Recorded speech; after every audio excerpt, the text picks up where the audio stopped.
بسم الله الرحمن الرحيم. بسم الله الرحمن الرحيم. الحمد لله رب العالمين، والصلاة والسلام على نبينا محمد وعلى آله وأصحابه أجمعين. أما بعد، شيخ عبد العزيز بن باز رحمه الله تعالى أيتد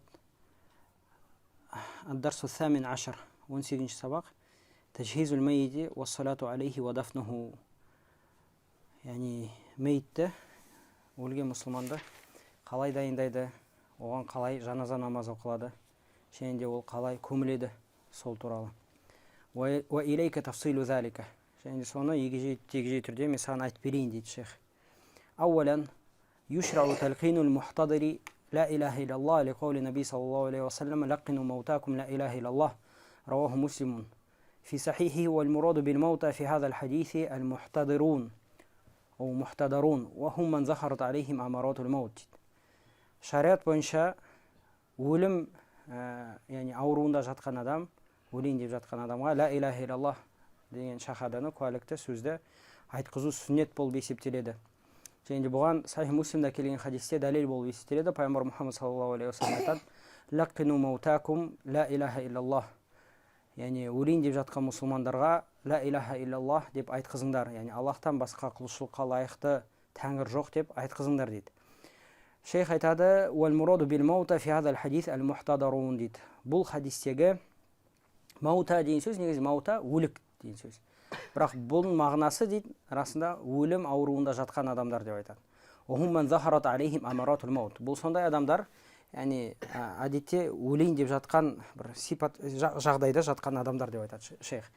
Thaniyan иза таяққана маутаху уғмидат айнаху ва шудда лихяху лиуруди суннати бидалика деп айтады. Егерде бір мұсылмандың өліміне айқын жетсе, көзіміз жетсе, айқын көзіміз жетсе, онда көздерін жабамыз ол кісінің дейді. Көздері жабылу керек. Және де жағы байлану керек деп айтады. Яғни жақ деген басы былай байлану керек деп айтады. Сүннетте, сахих хадистерде осындай нәрсе келген. Яғни әдетте ғалымдар бұның хикмасы, даналығы неде деп айтады?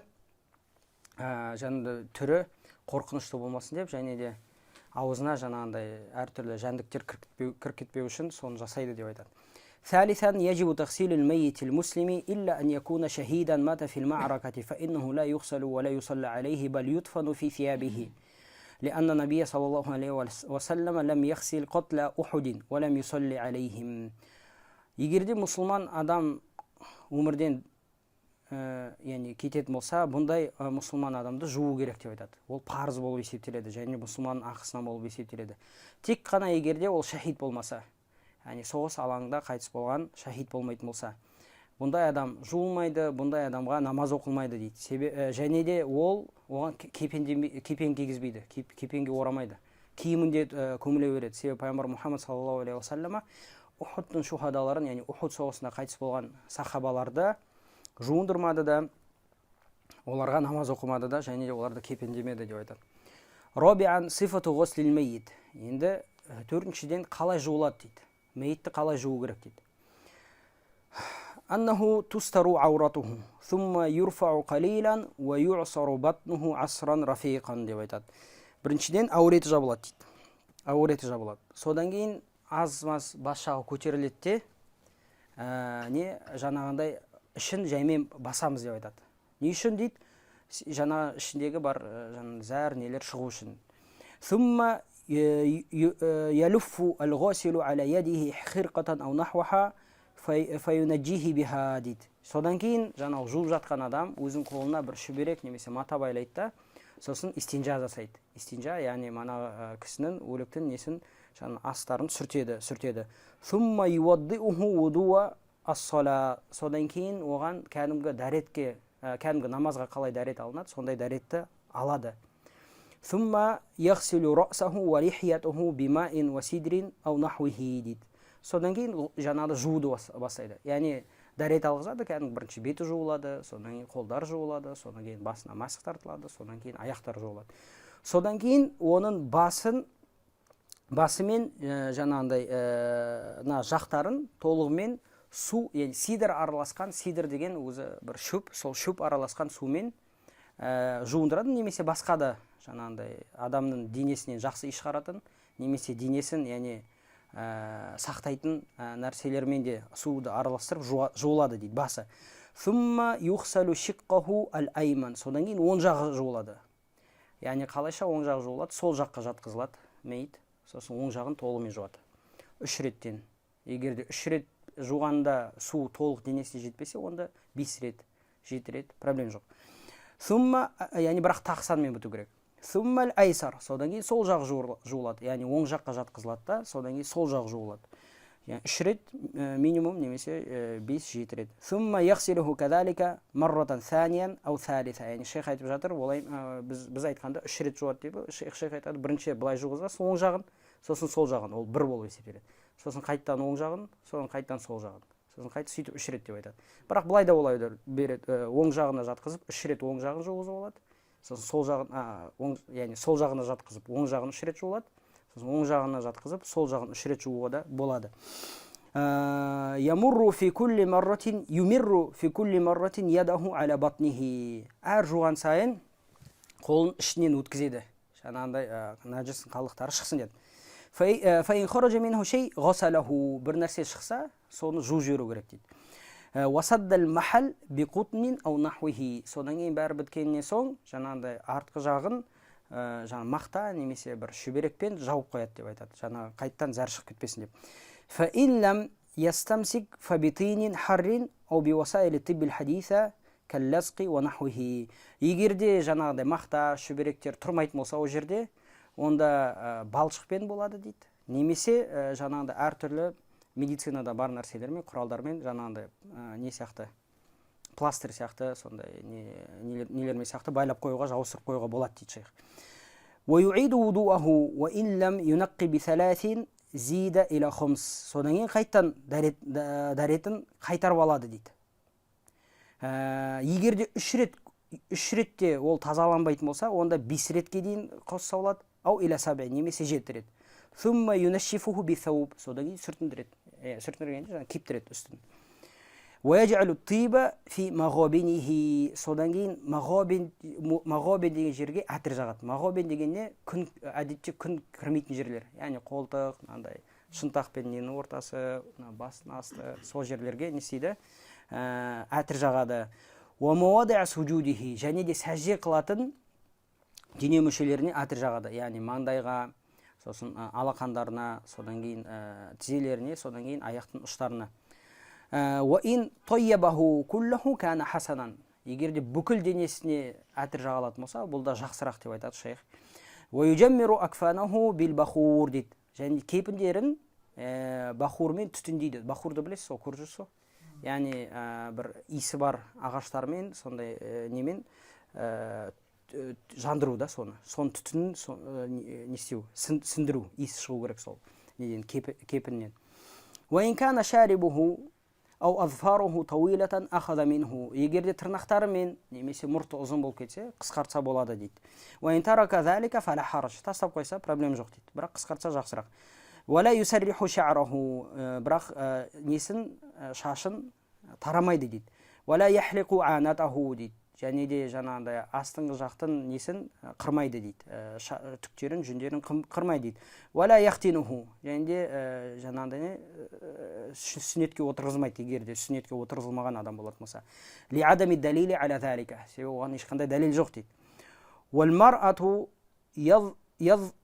юзаффиру ша'раха саласа қурун ва юсдалу мин вараиха. Ал әйел болатын болса, онда басына 3 жаңағындай 3 неге өріледі. 3 өрім өріледі де, сосын артқа лақтырылады дейді шаштары. Бұл түгелі неге байланысты? Мейітті қалай жуу керек туралы және оның сипаты туралы шейх ибн Баз осылай айтады. Енді хамисан такфинул мейит. Мейітті қалай кепендейміз? Соны туралы айтады.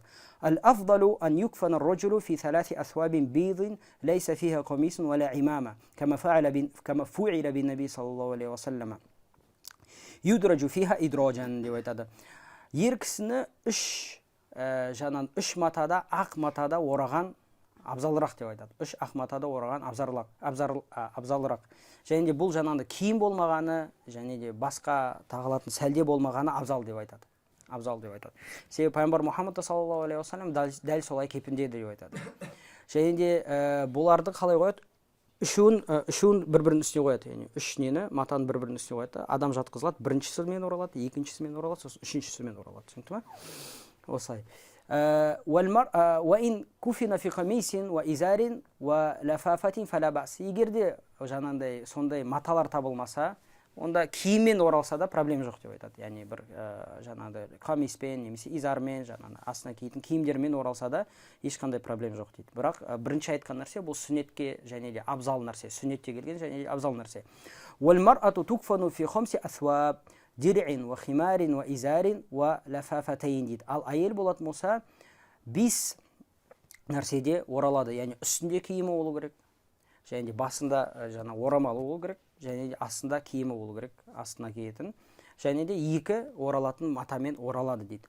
وَيُكْفَنُ الصَّبِيُّ فِي ثَوْبٍ وَاحِدٍ إِلَى 3 أَثْوَابٍ. Ал кішкентай бала болатын болса бір жаңағындай матада оралса да жеткілікті, немесе 3 матаға да оралсақ болады дейді. وَتُكْفَنُ الصَّغِيرُ фи қамисин уәләфафатайн. Сағирату фи қамисин уәләфафатайн. Ал кішкентай қыз болатын болса, ол және үстінде бір ұзын көйлек киіледі, сосын үстінен 2 мата оралады деп айтады. Уәл-уәджибу фи хаққил жамиъ саубун уахидун ястуру жамиъл маййит. Бұл абзал нәрселер туралы айтады. Ал парыз нәрсе не? Бір матамен оралса да жеткілікті. Ауреттері жабылатын жағдайда. Ауреттері емес, бүкіл денесі жабылатын жағдайда. لكن إذا كان الميت محرما فإنه يغسل بماء وسدر ويكفن بإزاره وردائه أو في غيرهما. Ал егер де өлген адам мухрим болатын болса, яғни ихрамға кірген адам болатын болса, хаджбен немесе умрамен, ол кезде ол манағандай жуылады да, содан кейін не? Сол изары мен ридасына оралады дейді. Яғни ихрам киімімен оралады деп айтады. وَلَا يُغَطَّ رَأْسَهُ وَلَا وَجْهُهُ. Және де басы мен беті жабылмайды дейді. Ихрамда болған адам басы мен беті жабылмайды. وَلَا يُطَيَّبْ деп айтады. Және де оған не? Әтір жақпайды дейді.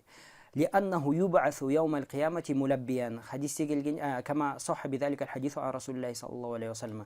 Хадисте келгендей, себебі ол тірілген кезде қиямет күні талбия айтып тіріледі. لبيك اللهم لبيك لبيك لا شريك لك деп тіріледі екен. Хадж бен умрада болған адам. Себебі бұл Бухари Муслимда келген, Ибн Умрдың хадисіне келеді. وَإِنْ كَانَ الْمُحْرِمُ إِمْرَأَةً كُفِنَتْ كَغَيْرِهَا. Ал егер де ихрамға кірген адам әйел болатын болса, кәдімгідей не оралады ол.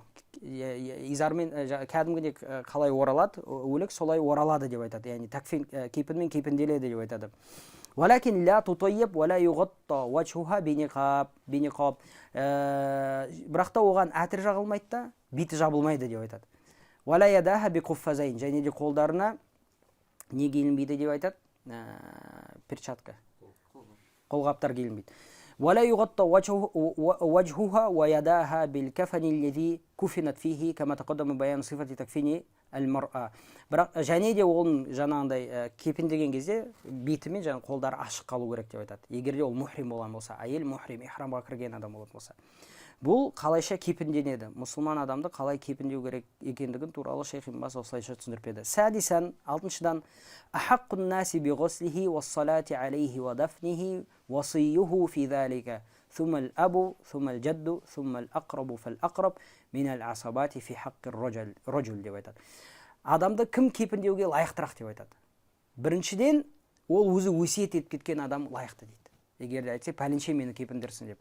Осылай жасаған абзалырақ деп айтады. Абзалырақ. Суммал аб, егер де ол өсиет етіп кеткен адам болмайтын болса, онда әкесі лайықтырақ кепіндеуге. Суммал жад, егер әкесі болмаса, онда атасы.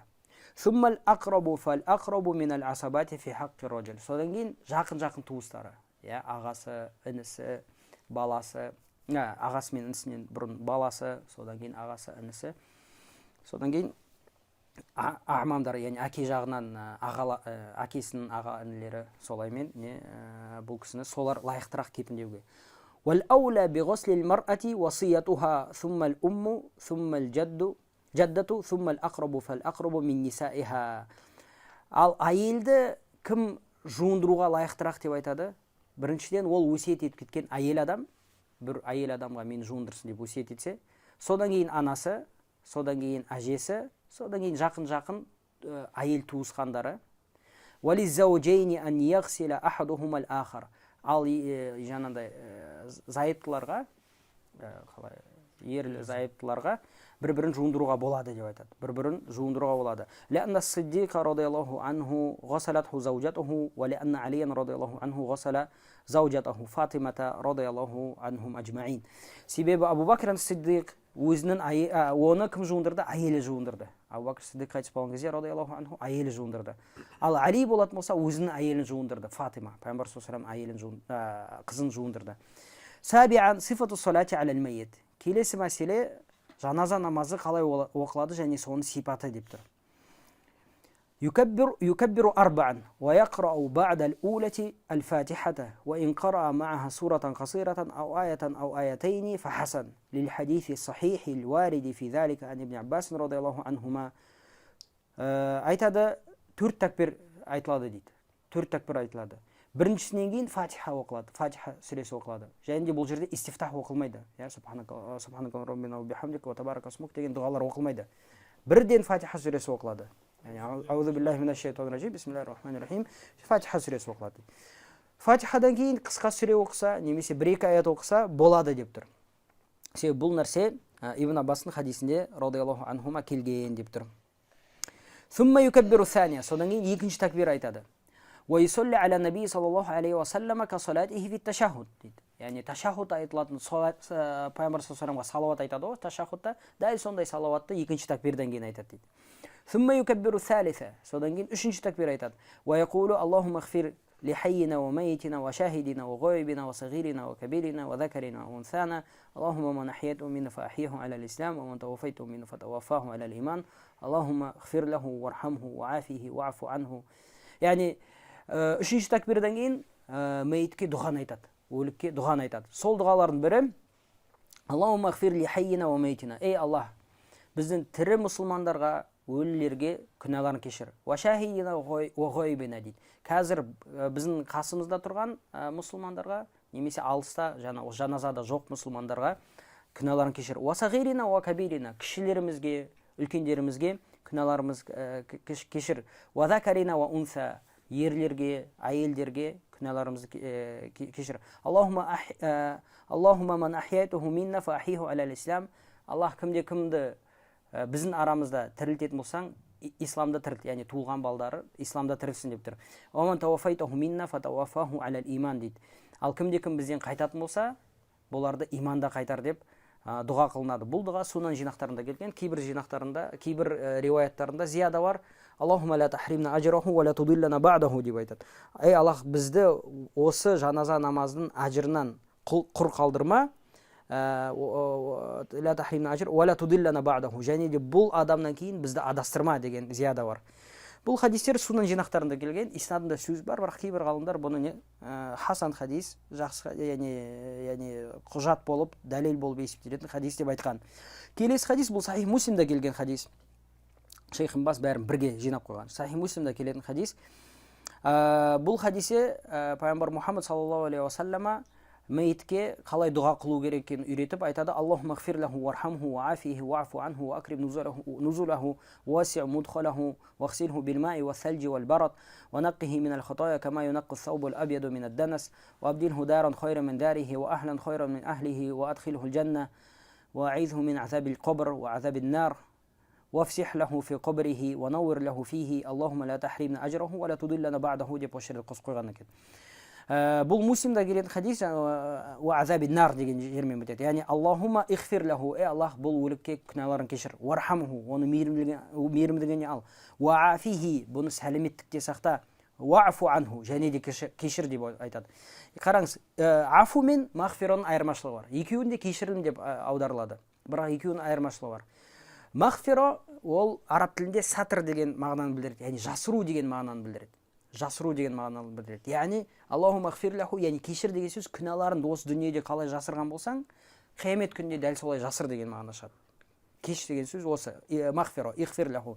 Ва'фу анху, афуға келетін болсақ, бұны ғалымдар айтады, афу деген сөз сен біреуге күшің жете тұра, оны ұстап, жаңағындай уалейкум ассалам рахматуллахи ва баракатух.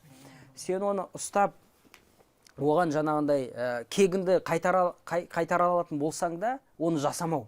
Күшің жете тұра, азаптауға күшің жете тұра, қылмыскерді оны жасамау. осы афу. Бірақ екеуі де кешірім деп айтылады. Екеуі де Алла субхана тағала сипаты. Яғни Алла субхана тағала ғафир, ғаффар деген аты бар, және Алла субхана тағала афу деген аты бар. Екеуінің мағынасы кешірілім, бірақ яғни сәл мағыналары әртүрлі. Бірақ түпкі мақсаты бір. Уафу анху ва акрим нузулаху дейді. Және де оның баратын жерін жақсы қылып қой дейді.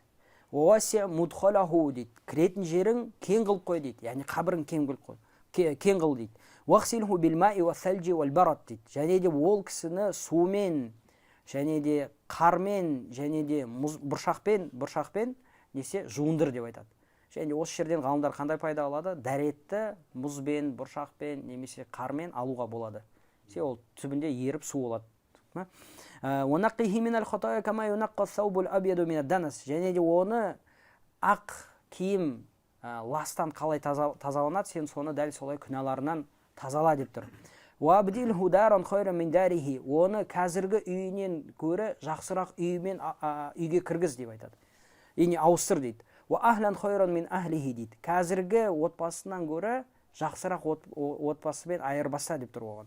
Яғни қазіргі отбасын басқа жақсы отбасына айырбаса деп тұр. Қалай түсінеміз сол жерде? Сонда қазіргі отбасынан жақсырақ отбасына айырбаса ауыстыр дегенді қалай түсінеміз? Яғни ақыреттегі оның отбасы жақсырақ болады. Қазіргі отбасы жақсырақ болады, түсінді ме? Яғни оның қазіргі отбасын жаннатқа онымен бірге кіргіз деген мағынасы. Және жаннатта олар одан жақсырақ болады деген мағынаны ғалымдар айтады. Және де оны жаннатқа кіргіз. Және де оның қабір азабынан сақта. Және де тозақ отынан сақта, оның азабынан сақта деп. Осы дуа Сахи Муслимда келеді. Деген зияда, яғни оның қабірін кең қыл, және де нұрлы қыл деген зияда кейбір хадистерде келген. Содан кейін төртінші рет такбир айтады. Содан кейін бір жағына, оң жағына ғана бір рет сәлем береді. Сахих хадистерде сөйтіп келген. Ары қарай шейх айтады, яғни бұл парыз амалдар. Және де мустахаб болып есептеледі, қолды әрбір такбирмен көтеру. Қолды әрбір такбирмен көтеру мустахаб болып есептеледі. Және бұл жерде ғалымдар хилафы бар. Бұл жерде Абу Ханифа, қателеспесем имам Ахмадтар қол көтеріледі деп айтады. Немесе Малик, қателеспесем. Ал арғы бетте имам Шафии және де басқалар бұлар қол көтерілмейді деп айтады. Қол көтерілмейді деп айтады. Қол көтеріледі дейтін адамдар нағыл деп айтады. Біріншіден бұлар дәлел ретінде қиясты келтіреді. Яғни пайғамбар Мұхаммад саллаллаху алейхи уассалама жалпы намаздарында такбир айтқан кезде қол көтеретін болды дейді. Қиям кезінде. Сондықтан бұл қол көтеріледі деп айтады. Және де бұл нәрсе Ибн Умардан радиаллаху анхудан келген қол көтеру. Және де Ибн Аббас радиаллаху анхума солардан келген қол көтеру. Және де оларға қарсы болған сахабалар жоқ. Сондықтан кейбір ғалымдар бұны ижма деп айтады. Қол көтеру, жаназа намазында қол көтеру ижма деп айтады. Себебі басқа сахабалардан ана сөзге қарсы сөз келмеген. Тіпті кейбір хадистер, шейх Раби айтады, кейбір хадистер пайғамбар Мұхаммадтан саллаллаху алейхи уассалама келген хадистерде қол көтерілді деп келеді жаназа намаздарда. Және сахих хадистер деп шейх Ибн Баз осыны біздің шейх Раби соны бекітеді.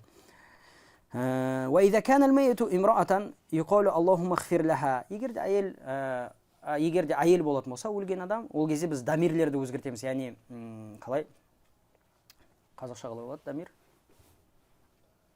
Білбейсіңдер ма? Мен, сен, сіз деген қазақша қалай айтады? Есім сөздер жоқ. Бірінші шақ, екінші шақ, сол қалай айтылады? Қазақшадан бәріміз онша емес екенбіз. Соларды ауыстырасыңдар дейді. Оған қазақшада білінбейді, бірақ неде, яғни орысшада ему деп білінеді о, жаңағындай. Лаха деп, лаха деп өзгертесіз дейді. Егер еркек болатын болса, ихфир лаху, оған кешір еркекке, әйел болатын болса, ихфир лаха деп өзгертесіңдер дейді. Егер де екі адам болатын болса, қайтадан жаңағы дамирлерді өзгертеміз. Лахума, ол екеуіне кешір деп.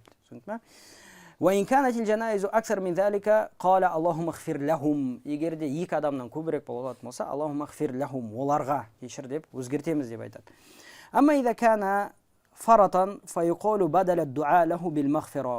егер де өлген адам кішкентай нәресте болатын болса, балағат жасына жетпеген, оған қандай дұға айтылады? Аллахумма жа'алху фаратан ва зухран ливалидейхи ва шафи'ан ва мужабан Аллахумма саққил бихи мавазинахума ва а'зим бихи уджурахума ва алхиқу бисалихи салафил му'минин ва жа'алху фи кифаяти Ибрахим алейхи салату вассалам ва қихи би рахматика азабал жахим деп айтады.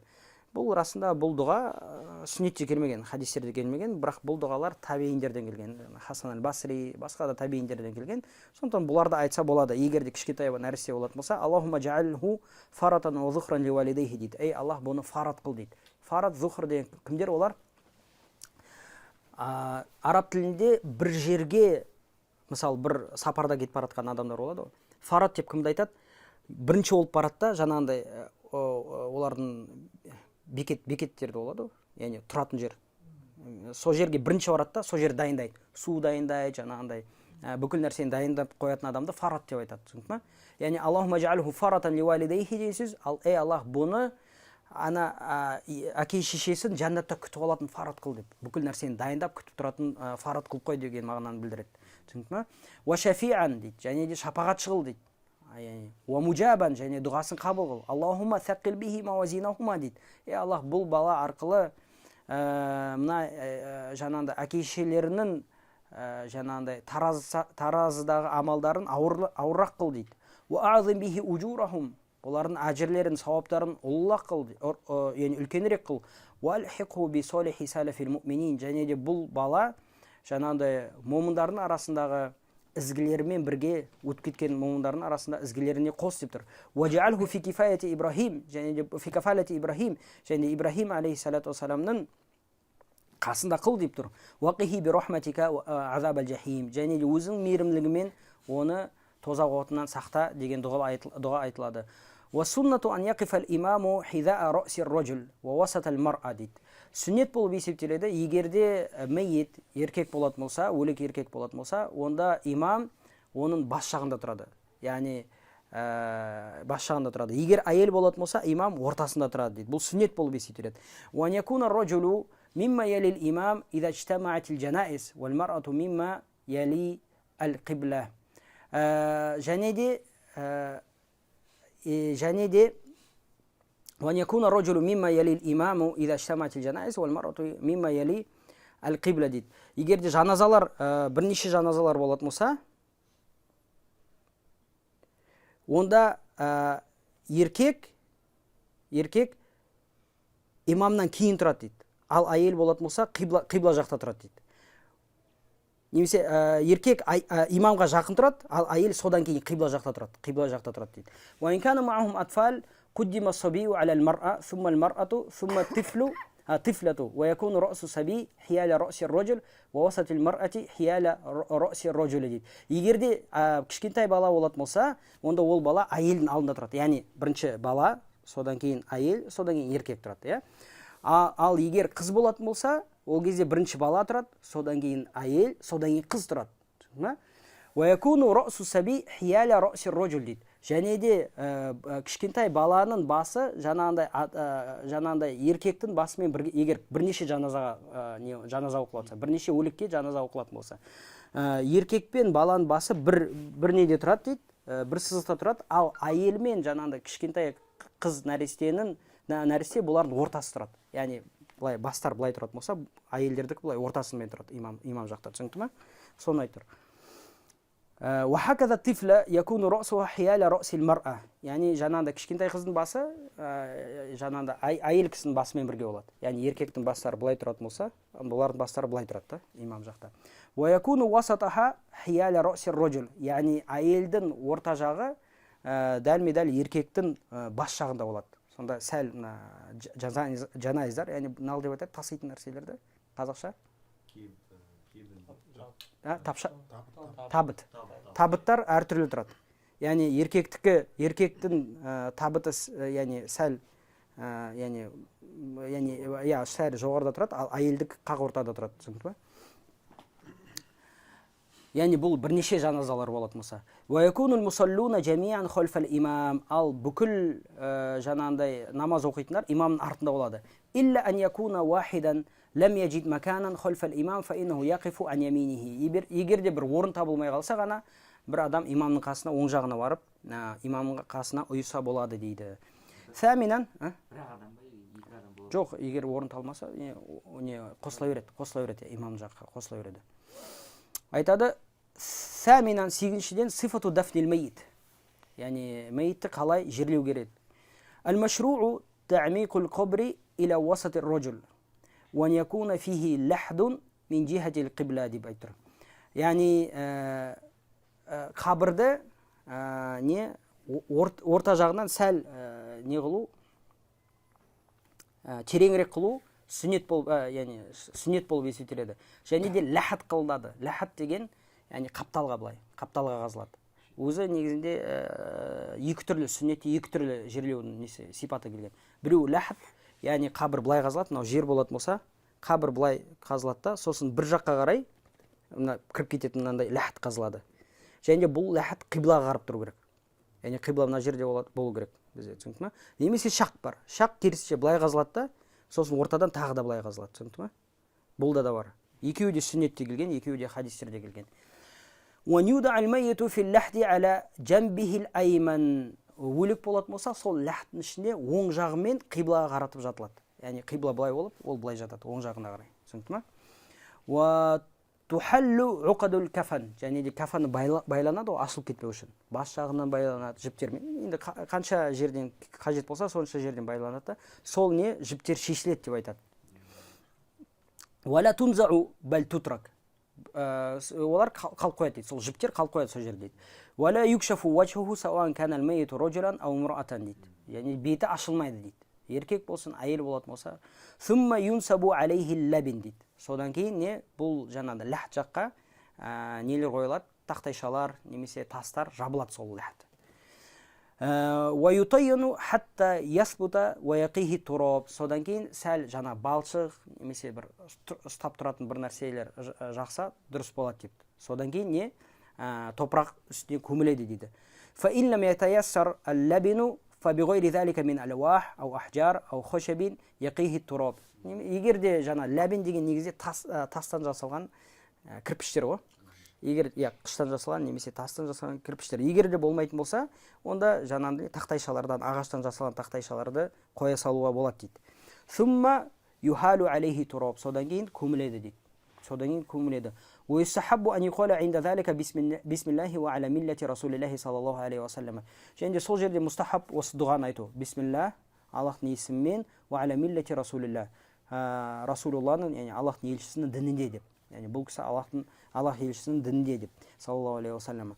وَيُرْفَعُ الْقَبْرُ قَدْرَ الشِّبْرِ дейді. Көмілгеннен кейін қабір шибір, бұны ал дейді қазақша. Бір қарсы көтеріледі жерден дейді. Яғни топырақ осылай бір қарсы көтеріледі дейді. وَيُدْعَ عَلَيْهِ حُسْبَأُ إِنْ تَيَسَّرَ وَيُرَشُّ بِالْمَاءِ дейді. Содан кейін анандай бір қатыратын жаңағындай нелер болатын болса, шебен деп айтады ғой. Қалай айтады оны қазақша? Сондай кішкентай тастар қойылады да, соны үстінен су себіледі дейді. Не үшін? Ұшып кетпеу үшін, қатып сол жерде қатып қалу үшін. وَيُشْرَعُ لِلْمُشَيِّعِينَ أن يقفوا عند القبر ويدعو للميت لأن النبي صلى الله عليه وسلم كان إذا فرغ من دفن الميت وقف عليه وقال استغفروا لأخيكم واسألوا له التثبيت فإنه الآن يسأل дейді. Және де бұл қабірді көміп жатқан мұсылмандарға не нәрсе сүннет болып есептеледі? Қабірдің қасында тұрып өлікке дұға қылу. Яғни Аллахтан ол үшін кешірім, мейірімділік сұрау. Себебі пайғамбар Мұхаммад саллаллаху алейхи ва саллама бір кісіні көмгеннен кейін сол қабірдің алдында тұрып нал деп айтқан: "Истағфиру ли ахикум", бауырларыңыз үшін Аллахтан кешірім сұраңдар дейді.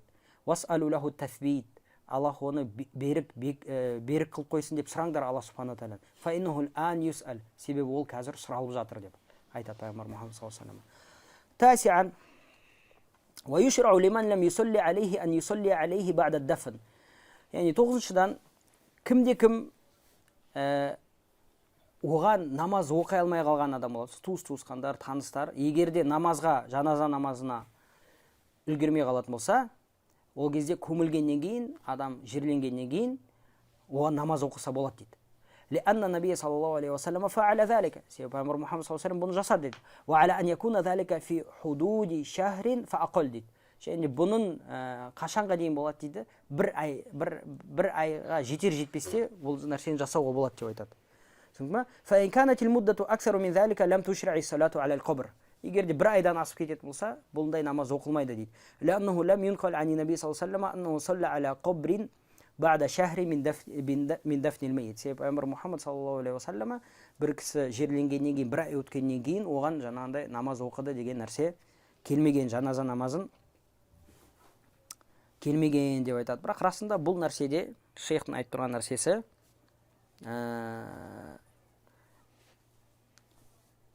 бұл дұрыс, бұл деген пайғамбар саллаллаху алейхи уассалам Бухари Муслимде келген хадисте мешітті тазалап жүретін қара нәсілді адам болған дейді. Сол қайтыс болады, пайғамбар саллаллаху оны іздейді қайда деп. Содан кейін оны қайтыс болды, біз оны көміп жаназа оқыдық дейді. Маған неге айтпадыңдар дейді. Содан кейін барып оның қасында, оның қабірінің қасында жаназа намазын оқиды деген хадис Бухари Муслимде келеді. Бірақ оған тағы да бір түрі бар, салатул ғайб деген бар. Салатул ғайб, егерде басқа елді мекенде біреу қайтыс болатын болса, сол үшін салатул ғайб жасалына ма, жасалмай ма? Ғалымдар ижма қылады, егерде оның жерді мекенінде оған жаназа намазы оқылмаса, ол кезде салатул ғайб жасау керек деп айтады. Егерде мысалы бір Австралияда мұсылман қайтыс болды, ол жерде оған жаназа намазын оқитын адамдар болмайтын болса, басқа жердің мұсылмандарына уаджибул кифая, яғни ол үшін жаназа намазын оқу деп айтады. Жаназа намазын оқу деп айтады. Кейбір ғалымдар бірақ пайғамбар Мұхаммад саллаллаху алейхи Наджашиға намаз оқыды. Наджаши Хабашада қайтыс болды. Хабаша қазір Эфиопия, Эритрия жақтағы ел баяғыда. Хабашада Наджаши қайтыс болған кезде ол жерде сахабалар оған жаназа оқиды. Бірақ пайғамбар Мұхаммад саллаллаху алейхи Мединада да оған жаназа оқиды. Осы жерден кейбір ғалымдар айтады, егерде бір сондай ислам дініне өзінің бір үлесін қосқан адам болатын болса, жаңағындай ғалым адам болатын болса, оған салатул ғайб мустахаб. Егерде сол жерді мекен адамдар салатул ғайб оқыса да, басқа жердің мекен адамдар оқысы келсе, ол мустахаб болып есептеледі деп кейбір ғалымдар айтқан. عاشرا لا يجوز لأهل الميت أن يصنعوا طعاما للناس لقول جرير بن عبد الله البجلي الصحابي الجليل رضي الله عنه كنا نعد الاجتماع إلى أهل الميت وصنعة الطعام بعد الدفن من النياحة деп айтыр. Және де сол адам жаңағындай адамның қайтыс болған адамның отбасы тамақ жасап, тағам жасап адамдарды шақыруға болмайды деп айтыр. Ол нәрсе жасауға болмайды дейді. Себебі пайғамбар саллаллаху алейхи вассаламның сахабасы Жарир ибн Абдулла аль-Баджали нақыл деп айтқан, біздер адамның үйінде, сол өлген адамның үйінде жиналуды, және де сол үшін тамақ жасауды, ол көмілгеннен кейін сол үшін жиналу немесе тамақ жасауды біздер оны нияха деп санайтын едік. Нияха деген жоқтау. Шариғатта жоқтау қайтарылған. Рауахул имам Ахмад бисанадин хасан. Және де бұны имам Ахмад риуаят қылған, және иснады хасан. Амма суну таам лахум ау лидуюфихим фала бас. Ал керісінше бұл өлген адамның отбасына тамақ жасап беру, немесе өлген адамның мысалы көңіл айтуға қонақтар келеді, соларға тамақ жасап беру, яғни көршілер, туыс-туғандар, туыс-тумаластар соларға жасап беру, бұл да ешқандай проблема жоқ деп айтады шейх ибн Баз. Ва юшрау ли ақарибихи ва жиранихи ан яснау лахум таам. Бәлкім оның жаңағыдай туысқандары немесе оның көршілері бұл үйдің жаңа отбасына тамақ жасап беру сүннет болып есептеледі, мустахаб болып есептеледі. Себебі бұлар не мусиба қазір үйінде, олар тамақ жасауға ойламайды да ол нәрсені. Бұлардың не үйінде бір жаман нәрсе болды, туыс несі қайтыс болды. Сондықтан лианна наби саллаллаху алейхи вассалам лама жаахул хабару бимаути Джафар ибн Аби Талиб радияллаху анху фи Шами амара ахлаху ан яснау тааман ли ахли Джафар ва қала иннаху атахум ма юшғилухум. Себебі пайғамбар Мұхаммадқа Джафар ибн Аби Талиб қайтыс болғаны туралы хабар келген кезде радияллаху анху пайғамбар Мұхаммад саллаллаху алейхи вассалама оның туыс-туғандарына нені бұйырады? Оларға тамақ жасап берсін деп. Яғни үйіне, отбасына тамақ жасап берсін. Және де не айтады? Иннаху атахум ма юшғилухум. Бұларды шұғылдандырып қоятын нәрсе келді деп. Яғни бұлар қазір кейпіндейді, сол нәрсемен айналысып жатыр дейді. ولا حرج على أهل الميت أن يدعوا جيرانهم أو غيرهم للأكل من الطعام المهدى إليهم وليس لذلك وقت محدود فيما نعلم من الشرع. Және де егерде сондай тамақ келсе, туыс тумаластар тамақ жасап берді, көршілер тамақ жасап берді. Сол тамаққа басқа адамдарды қонаққа шақыруда ешқандай проблема жоқ деп тұр шейх ибн баз. Және де оған ешқандай, бірақ бір нәрсені білу керекпіз, оған ешқандай бір уақыт жоқ. 7 күн, 40 күн деген сияқты ондай жоқ деп тұр.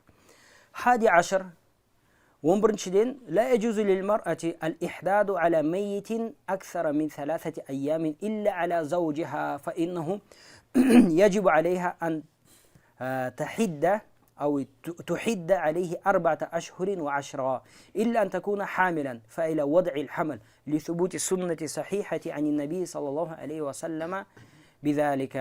يعني أيل адамға إحداد деген траур деп айтады. Біз қазақша бар ма бізде? Жоқтау емес.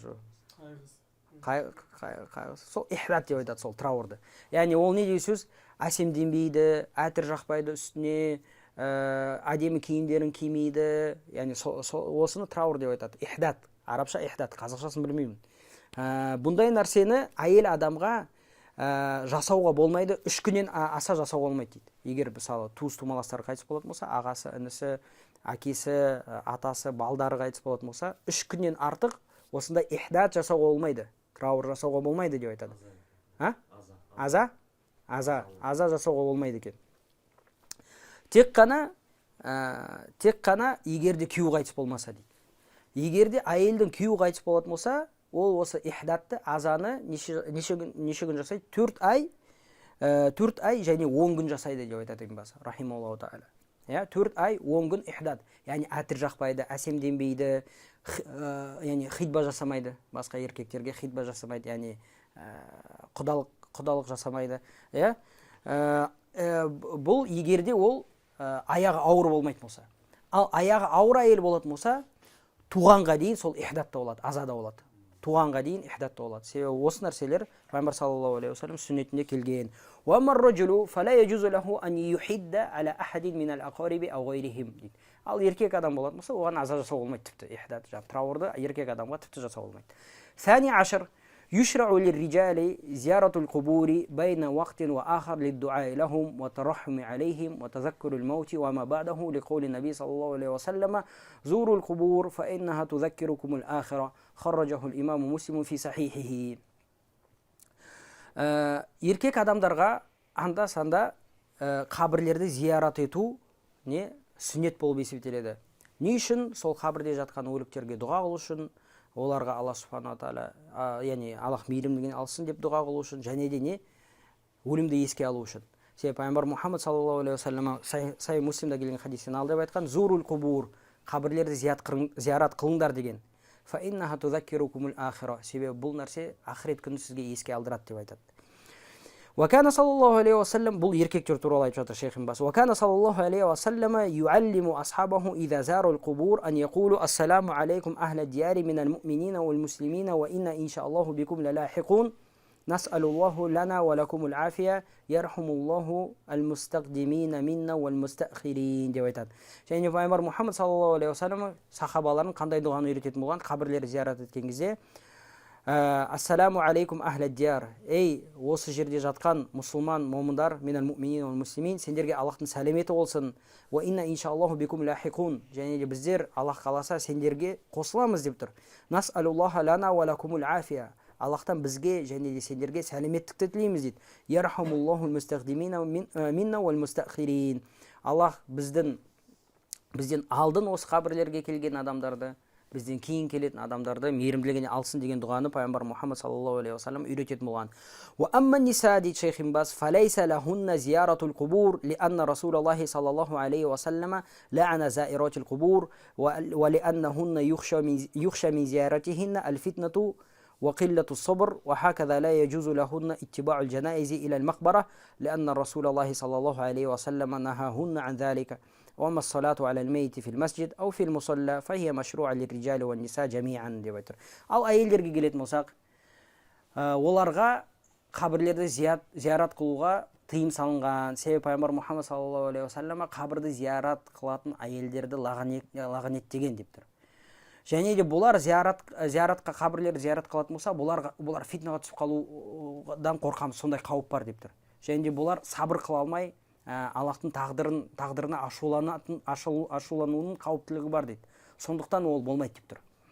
Бірақ расында бұл хадис шейхтің келтіріп тұрған ләана Расулуллах саллаллаху алейхи ва саллям қубур деген хадис сунан жинақтарында келген, басқа да жинақтарда келген.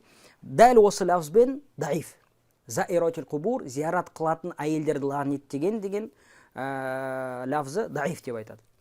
Қайсы сахих? Зуаратул қубур. Ләана Расулуллах саллаллаху алейхи ва саллям зуаратул қубур. Кім ол зуаратул қубур? Қабірді көп зиярат қылатын әйелдер деп тұр.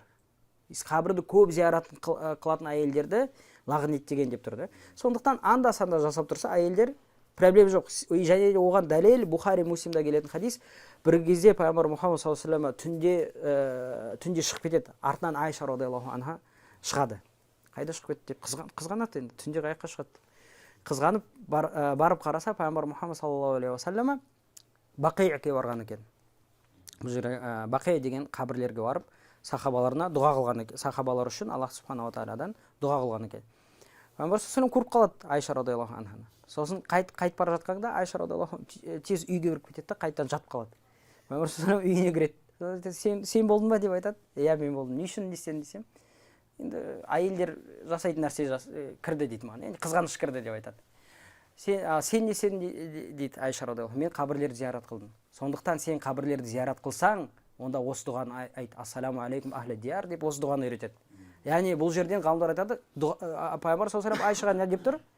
Қабірлерді зиярат қылсаң, мынандай дұға қыл деп үйретіп тұр дұғаны. Сондықтан бұл жерде әйел адам егер де осындай фитнаға ұшырауы қаупі болмайтын болса, және де манағы даналықтармен, яғни өлген адамға дұға қылу үшін, және де ақыретті еске алу үшін қабірді зиярат қылса, және де көп әдеттенбей анда-санда жасап тұрса, әйел адамдарға да рұқсат етіледі. Уалейкум салам рахматуллахи. وهكذا لا يجوز لهن اتباع الجنائز дейді إلى المقبرة. Және де әйел адамға жаңағындай көму, жаңағындай жерлеу процестеріне қатысуға болмайды деп айтады. Және де болмайды деп айтады. لأن رسول الله صلى الله عليه وسلم نهاهن عن ذلك. Себебі пайғамбар Мұхаммад саллаллаху алейхи ва саллям бұдан қайтарған әйел адамдарына. Ал егерде мешітте жаназа намаз оқылатын болса, немесе намазханада жаназа намаз оқылатын болса, ол еркектерге де, әйелдерге де рұқсат етіледі. Хада ахиру ма таяссара жам'уху ва саллаллаху ва саллама аля набийина Мухаммадин ва алихи ва сахбихи аджмаин. Бұл дурусул мухимманың соңы. Және де Аллах субхану тағала пайғамбар Мұхаммадқа салауаты мен сәлем болсын. Валлаху алям ва саллаллаху аля набийина Мухаммад ва аля алихи ва сахбихи аджмаин.